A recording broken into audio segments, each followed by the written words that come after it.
The magnificent Tawang Monastery is hard to miss when you're in Tawang. It is perched on the mountainside above the town, surrounded by forested green hills and backed by the towering Himalayas. It is the second largest and oldest Buddhist monastery in Asia and is also known as the Gadan Namgya Latse in Tibetan language, which translates to celestial paradise in a clear night. When the Dalai Lama left Tibet in 1959, one of his first stops was the Tawang Monastery.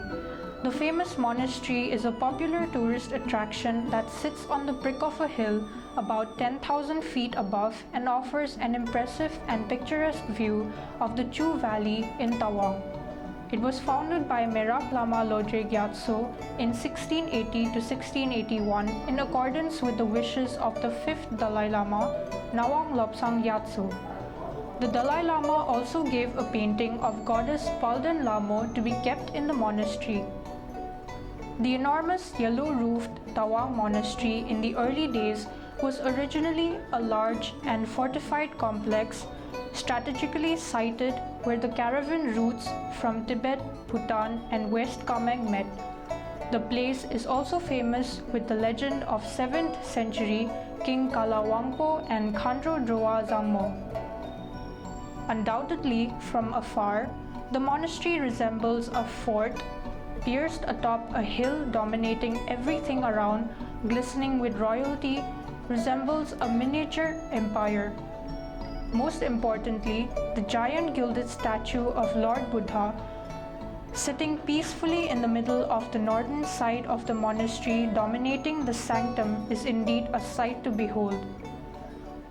The Tawang Monastery has a residential building for the monks, a library, a museum and a school for the basic education. It is 3 stories high and is enclosed by a 282-meter long compound wall.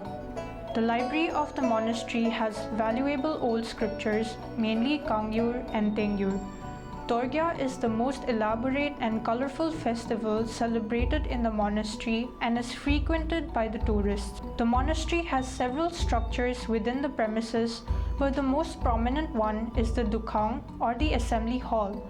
It is also the main building of the monastery, which is equally marked with magnificent artwork. Inside the walls of Dukhang, you can notice sketches of several saints and bodhisattvas. Besides, another important structure in the monastery is the court, which hosts religious dances and other ceremonies. Entering the Tawang Monastery itself is a grand experience. You will come across huge doors about 10 to 20 feet high. The richly adorned Tawang Monastery is a definite must-visit attraction in Arunachal Pradesh during your next spiritual holiday. The great rotating prayer wheels, priceless thangkas, the drone of monks in prayer, sputtering butter lamps will surely evoke a sense of peace and tranquility within you. Thanks for watching. Please subscribe and hit the bell icon.